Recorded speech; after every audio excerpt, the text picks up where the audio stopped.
Sweden में ईद अल अज़हा के पहले रोज़ मस्जिद के बाहर पुलिस सिक्योरिटी में कुरान पाक की बेहुरमती के वाक़ये पर ईसाइयों के रूहानी पेशवा पोप फ्रांसिस का बयान सामने आ गया है।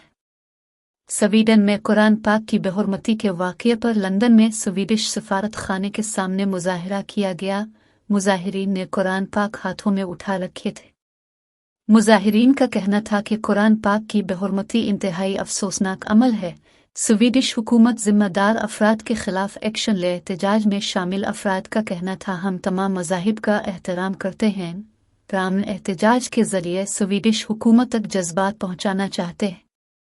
दूसरी जानिब कैथोलिक ईसाइयों के रूहानी पेशवा पोप फ्रांसिस ने अमाराती अखबार को इंटरव्यू में स्वीडन में कुरान पाक की बेहुरमती के वाक़ये को नाकाबिल कबूल गुस्ताखाना अमल करार देते हुए कहा कि गुस्ताखाना अमल की जितनी भी मजम्मत की जाए कम है। पोप फ्रांसिस का कहना था, आज़ादी इजहार के नाम पर किसी भी अकीदे की मुक़द्दस किताब की बेहुरमती काबिल मजम्मत और किसी भी अकीदे के मानने वालों की दिल आज़ारी नाकाबिल बर्दाश्त है। ईसाइयों के रूहानी पेशवा का कहना था, आज़ादी इजहार के नाम पर किसी भी अकीदे के मक़सदात की तौहीन और उसकी इजाज़त देना नाकाबिल कबूल है। कुरान पाक की बेहुरमती संगीन जुर्म है।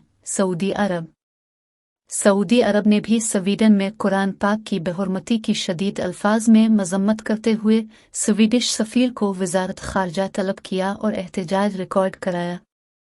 सऊदी वज़ारत ख़ारजा ने कुरान पाक की बेहुरमती को संगीन जुर्म करार देते हुए कहा कि स्वीडिश हुकूमत ऐसे तमाम वाक़यात रोके जो रवादारी फैलाने की आलमी कोशिशों से बराह रास्त मुतसादिम हों।